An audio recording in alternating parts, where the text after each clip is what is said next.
Wanna make out a little? No. We're today back to the party with spirits and we're here to eat dinner. Yeah. What a fun day you've been having. I can see it written all over your face. You're shining, and that's not just the remaining extra sweat for spending an afternoon coating a psycho killer. No, you're really feeling this whole romantic experience. Don't worry, I'll keep your dirty little secrets. Okay. My secrets are all exposed to the fucking public now. Yeah. But now for gentle ribbing, it's time to get back to business. All them appetizing singles have arrived for dinner, including Trickster. Red is here too. We're not going to do the gang where we cram them all on a screen all at the same time, and so just believe it, they're all here and they're just sexy as demented as you remember them. With your love on the line, everyone is being very careful not to offend you by saying the wrong thing. Wait, what? Sorry, was I not on the line? I was on the line. Congrats, by the way, on getting this far. I'm surprised as you are that these four are falling for you. No, not because of your personality, but because you just met them yesterday. Understandable. However, since Trapper seems like the biggest long shot to end up holding on your heart, he throws caution to the wind and speaks up.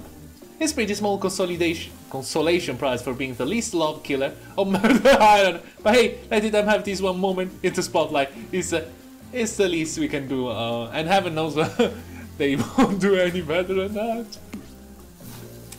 If I'm dining solo, I'm eating what I want, and you all eating it too. Lamb shank, rare, salt, pepper, no sauce allowed, and served with a single piece of broccoli. So rate will complain. I like broccoli. Gives me horrible gas. Ah, I don't like that. Buddy, wait until you smell the raw lamb does to my bowels. It's awesome. Dinner will always have shortly, but certain power brokers will like to know about you today. Would you like to share your day with the rest of the group? You have an interesting day, that's for sure, but how will you describe it to the others? Say too much or too little, any cool effect you're staying in with the group? Okay, but don't just sit there saying nothing. Nothing is not an option. Gush about your day, be coy! Be coy! Be coy! It wasn't really a date, more like two people avoiding everyone else and choosing to be alone, but doing it in a relative close proximity to each other. That's exactly right, couldn't say anything of value better myself. Spirits clearly happy with the way you portray your date, no surprise. She doesn't like people getting into her business. Anyway, Dwight and Claudette, Jesus. Dwight and Claudette bring out dinner, everyone eats in silence. No one trusts anyone now. And they're all very tired. Oh wait, no sorry, they're a dreary supernatural horror thriller set in Antarctica. Not a charming parody dating sim setting, and undisclosed tropical paradise. Bon appetit. Don't you mean bone? No, almost everything we serve has a lot of bones in it, so the vegetables. Oh, it's full of bones, even the vegetables. Impossible to avoid on this island. Everyone eats without speaking. Tension rising, both of sexual and variety. Variety it is, then everyone finishes. Dwight and Claudette come back to clean up the table. They linger around as they pick up your plate, take your napkin, and dust crumbs off the table. What would you like to say to servants? Ignore them, thank them? Your top-notch service is much appreciated. In fact, here, for us, just for doing our jobs. Thank you kindly. Everyone will please... What? What did I give them? A knife? Everyone, if you will please be so kind as to follow us to the fire pit, we greatly appreciate it. We've been told something big is going to happen. Something that will change everything. You can go willingly or you can go unwillingly. You have no choice. Stop cookies, man. You have a choice on how you said that, dweeb. Yes, I immediately regret how I did it. Good, something needs to change around here. Fire is rebirthed. Fire illuminates the soul. I hope the fire isn't too smoky. Smoke hurts my eyes. I have pretty sensitive eyes. I'm so horribly afraid of it. The fire, I mean, not my eyes, because of childhood I'm already involving fire. Yeah, trauma. drama. And finally everyone starts moving towards the fire pit, if only to get away from Raid's complaining. And there we go.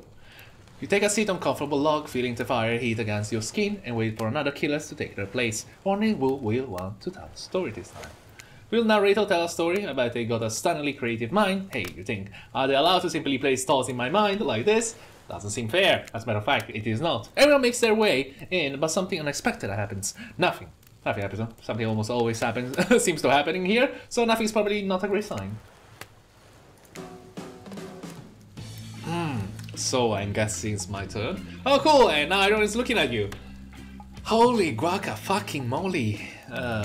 So you know, do something. Should I pick someone to tell a story, or who could play charades? Boogle? Boogle? Oh well, we're actually thinking, why don't you tell us a story? Of course! Point a finger to the gunner! Ray points this fire. That's cool stuff. You duck out this way, who knows what happened things can do, probably shoots lasers. Try not to bore us. We're just very interested in you. Don't speak for me, Huntress. Now you can tell if you are warm from the fire, or is your nose heating up. Both, probably. I know that the fire is actually very cold. Right here is -1 or something. Right here, but maybe if we stop talking about it the whole time, we can start to pretend he's not here and doesn't, you know, threaten and burn us all alive. He's not supposed to hear me. Get out of here, Raid. Victim was about to make up an important decision about telling a story or not. I'm not a story. I'm not a storytelling type. I'm not really the storytelling type, actually. Rather not. Why not? Do you have something to hide? You're telling us you don't have a single story in your entire life. So sad, truly. Humanity has reached its crumbling nadir. Just to hear your voice. You can hear it just fine. Why are you being like this? Be gracious, be strong, be gracious. Be gracious. Because you're all much better storyteller than I. Look at you wooing everyone without offending anyone. The killer blush, flutter, except Spirit. She sees through you, sorry. Okay, that was not very good story.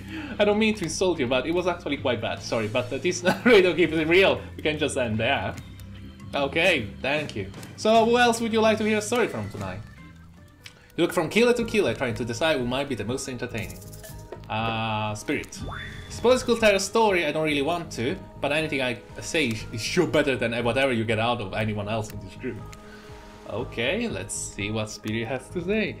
Okay, I thought it was like a single, it was a single night. There appears this multiple times you have to do it. Like all good stories, I stole this one from my someone in the past who is dead now and cannot do anything about it. Fair enough. It's called The Bride, technically supposed to be the fiancé. One winter a young couple decided that as next spring they will be married. The two were madly in love and could not wait for the for the show to melt, for the snow to melt, so they could join in matrimony and unite their soul for all eternity. Oh my god, marriages seem unsettling. But the latest bridal trends, they decided to have their wedding ceremony at the edge of the woods by the fellow shabby chic farmhouse. If you see me vibrating, because I'm cold, by the way, so I'm hitting myself by vibrating. So don't be worried. It's not the camera. There's no earthquake. It's just me vibrating, shaking. But together they spent months planning the details of the wedding. The two created invitation, figured out seating arrangements, and tasted 100 cakes before settling on the perfect one. They choose. What the fuck is that? Lily Koi? By the way, so fancy. I'm gonna Google it. Well, let's Google it. What the fuck is Lily Koi? What the hell is Lily Koi? If I mind to myself, if I ever going to, oh, it's the passion fruit. Is a different type of passion fruit. No, it's literally the passion fruit. It's not something else. It's up exotic, yeah, it's just regular ass passion fruit. I fucking hate passion fruit, by the way. They choose Lily Koi, by the way, so fancy. I hate it. When it came to the time to figure out the decoration, however, the bride, the fiancée, I guess, since she wasn't actually married yet, wanted to take the lead and set the style. After all, her boyfriend has been wearing cargo shoes and open-toe sandals for pretty much their entire relationship, so he was definitely not to be trusted. Having decided on such a lovely natural setting for the ceremony, the fiancée decided that she will create unique floral arrangements from the local wildflowers that surrounded the farmhouse. As soon as the sun rose on the first day of spring, she set off in the woods. Each day she spent hours mapping out where the best blooms could be found, prepared to pick them herself the morning of the wedding, so they'd be at the height of their freshness and beauty. Enamored with an incredible variety of flowers in the woods, she surveyed the bride, just say the future bride, and the fiancé, whatever, since they had not been yet married, became obsessed with knowing just how many there were, so that she could choose the absolute best. When the fatal morning of her big day finally came, the fiancée told her husband to be that she had one final round before the wedding. Excited for the ceremony to come, she dressed in her beautiful white gown and set off into the woods to gather flowers. Treading carefully, she followed her route, selecting only the best stems and collecting them in a basket. However, when she came up at once familiar clearing, something was not as she expected. Somehow it was more beautiful now than it ever had been before, and just on the edge of her view was a new bush filled with blossoms so vibrant and colorful she became dizzy just looking at them. But the fiancée ignored her sudden spell and pressed ahead, scooping up flower after flower, and every time she did, she noticed just further ahead, impossibly even more beautiful blossoms. Carried by the sweet fragrance of spring air, the future bride crept farther and farther into the woods until she turned a corner, stepped over a mossy fallen tree trunk and realized she had been here before. But this wasn't a clearing, she remembered, or at least not how she remembered it. The flowers were suddenly overripe, decaying, falling from their stems to festering moldy piles on the floor. Where bees had been now, only flies buzzes. Where the scene of flowers that once intoxicated her, the odor of mildew now made her sick. She turned and looked back, but the path was dark. With a shadowy gleam, she walked and walked and walked. That day, as the guests gathered at the farmhouse, the fiancée was nowhere to be seen. Her friends, family, and love began to look for her, but no avail. They searched the pasture, the tree line, and into the forest, but there were no beautiful wildflowers or young lovers to see. Just the old dead trees, trampled vines, and moss-covered rocks. The fiancé stayed a fiancé for eternity, always wandering, looking for fresher blossoms to clip, but never finding them. Distracted by never-ending search for perfection, unable to see that you are loved for who you are. Out there, all alone. I thought it was beautiful and sad. There is someone we know. How was story time? A lot of people like to take a pot shot at sequels, but I think every good story there's a follow-up. When you think it is the end, the sequel is almost never as rewarding as the original, which is sadly true. That's why I'm much more a fan of the episodic style of storytelling. Actually, no. There is some rare cases the opposite. The second is better than the first one. At least this is what I believe. Knowing the series takes a lot of pressure off an individual installment. An example, Kung Fu Panda. I preferred the second rather than the first one. I think it was more emotional. I feel there was a greater sense of community between audience and creator. Tell me, victim, if you could delete any sequel from existence, what it will be? Don't answer that, we don't actually care. We're just here to make sure that we seamlessly move on to the next segment of the evening. God forbid my small talk get in the way of a romantic Twilight moment. Dwight, I'm gonna need you to shut your yap trap, you know, that we need to get back to. That thing we do whenever we are not on the screen. First thing first, why are you asking me a question that I cannot answer? Or you don't care that I answer? Okay, have fun tonight and try not to wink wink, end up dead. Wink wink. Why do you say words wink wink out loud that they kind of doubled and treed and you're getting with the end up dead? I think because it takes so much effort to put in another panel.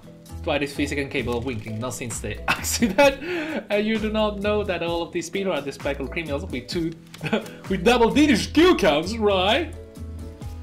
Well, expect for Spirit, she really doesn't belong here, she's strictly a victim! Not a perpetrator, no wonder she's pissed. Oh my god, did we attract it to the only victim in the group? Yeah, here somebody trash talking's victim build me in. What do you say we take this talk to the hot tub so I can sell this bod while I roast the girls with some killer hot takes?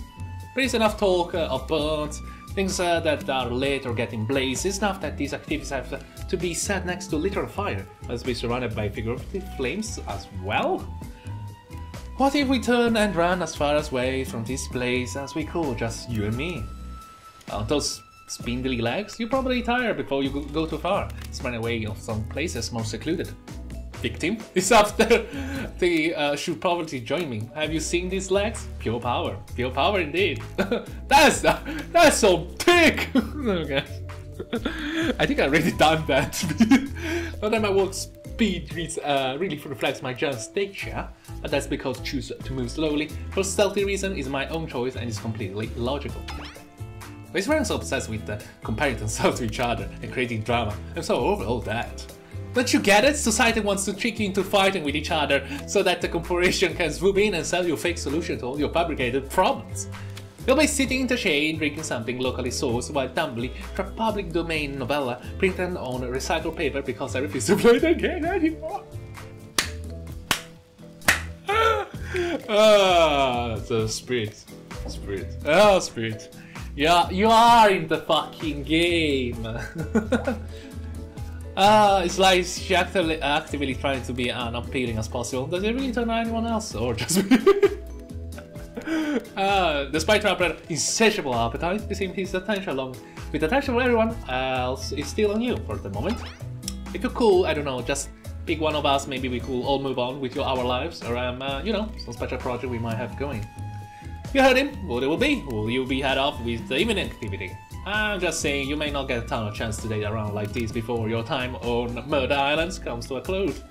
And no, I'm not satisfied with that name either. Well, there was not many options, I guess, that was, you know, acceptable, I think. I don't know. Well, with this streaming reality TV dating show boom happening, it's pretty much all that was a decade. Oh, what do you call it? The killer bachelor. No, which killer will you pick? And yes, we're baking to excluding Trickster because that guy. That bloody bastard. Spirit? Spirit? Spirit? Why a question mark? Spirit? Spirit? I don't know.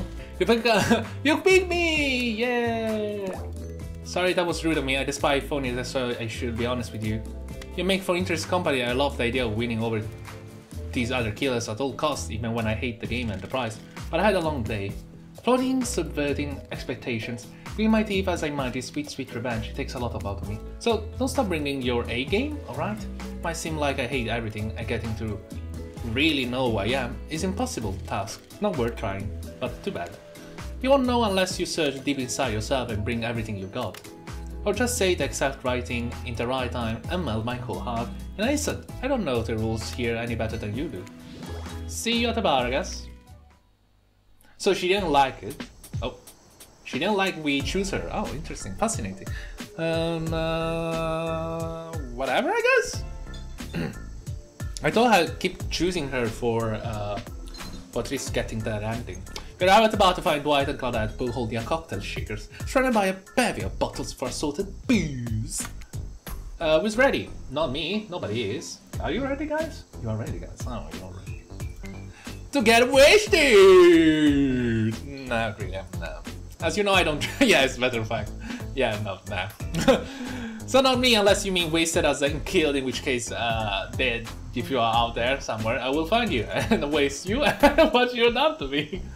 You really don't drink ever. Is that like because it will just fall out the hole, your stomach thing, or I don't drink alcohol because alcohol is poison of the body and the mind. I don't need a fool to have a good time thing. Then why did you choose a mixology lesson as your romantic nighttime activity? Everyone knows this kind of date is just an excuse to get loaded of booze and make terrible decisions. It is true, not a single person has ever learned anything at one of these things. Yes. No, that's not true. You learn how to tie a cherry knot in a steam using only your tongue. Damn, boy. Whoa, that is sort of with a splash of my private business, because that's off fucking menu. Well, I know that I'm drinking to forget tonight. Mixology is a real thing, and it doesn't require alcohol to be interesting. Have you all know that I worked at a restaurant before I was violently executed? Did you? By your father? Whom you will have your bloody vengeance. Right, well, so be it. How about you, victim? Do you drink? Stay sober. Stay sober. I got the impression that tonight will be a night I want to remember perfectly, so I'm gonna pass on the alcoholic drinks. Here. Alcohol is a full escape. Besides, it's not like sober people can have fun. I agree with that. Oh, God damn it.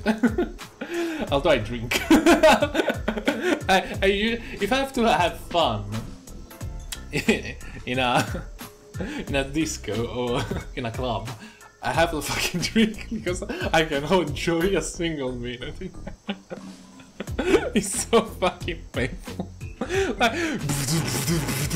this is literally me. You see me standing still, I say hearing music. It's like, this is sober me, by the way. Like, it's like all the music coming and beaming, you're just there sitting like a punk. Like, yeah, I'm sober. I'm too sober for this shit. You watch a Spirit Pigs, not only that, likely the club music is so trash. And they make it trashy, by the way. Because there is a theory behind it. I'm not gonna explain that thing. You watch a Spirit picks up a plum cherry and roughly stabs a little plastic sword through it. Why I mean that? Oh yeah, they make it, sometimes they put like very bad music so the people will go out and buy drugs. Everything is planned perfectly. Cherry juice splatters everywhere and still little fruity guts flop on Spirit's lap. Oopsie! Oh no. One of the upside of wearing black and hardly shown stains. No take taxi! So lovebirds, what drink shall we make? Dark and stormy Bloody Mary! I kinda wanna try the Bloody Mary. Fancy beer, zombie, dark and stormy Bloody Mary! I would like the Bloody Mary, but actually no. I think Bloody Mary without alcohol is kinda bleh. How about a dark and stormy drink for my dark and stormy date? Oh, this one is cute. Oh, she loves it. Please allow us to demonstrate how dark and stormy is made. First, in this case, room extract and bit of apple juice is poured over ice. And the fresh ginger beer is added in. Garnished with a little lime wheel. Did you already had a date like this and drink that? Like last time we actually had something to drink and she actually said she preferred to be sober. Do you think you're up on the challenge of replicating this recipe, victim? Replicating rum substituting ginger beer over ice? Don't forget the lime wheel. There's a lime wheel too! Rum substitute and ginger beer over ice with a lime wheel. Not sure I appreciate your tone, but yes, you got it. You're natural, assassin natural. And Dwight might have more in common then. Don't you dare. Tree seems to be in a lovely mood as she sips her dark and stormy. She's not even rolling her eyes and your petty behavior. On cue, little dark storm begins to make its way from the ocean. You taste your own dark stormy as you watch the clouds approach. It's quite refreshing. Isn't this fun? Is it? Oh, it's the most drama. It's the most drama-free fun I have since I got here. And since you pick up the simple but delicious drink, we got plenty of time left to relax. Wanna make out a little? No. You read? You take a big sip out of the chunk, already in a sip of your drink, and immediately begin coughing before you can say yes. No! I say no! Lightning strikes a palm tree on lightning strikes a palm tree on the beach and immediately starts a fire. Oh my god! The activity ends abruptly as connected to unusual two of you away from the bar. You wanna make out? The palm, you see a palm explode. Oh, narrator. The gang's all together again on the volleyball court. Seems like only yesterday you were sitting on the sideline. Well, guys, I'm trying to make a little bit more short bits on it. So, I'm gonna end the episode right now, right here. So since we are, it seems like the next day, or at least, you know, the dawn, or the, I guess, the dawn? It looks like dawn. I'm not sure actually. See you again next time. Goodbye.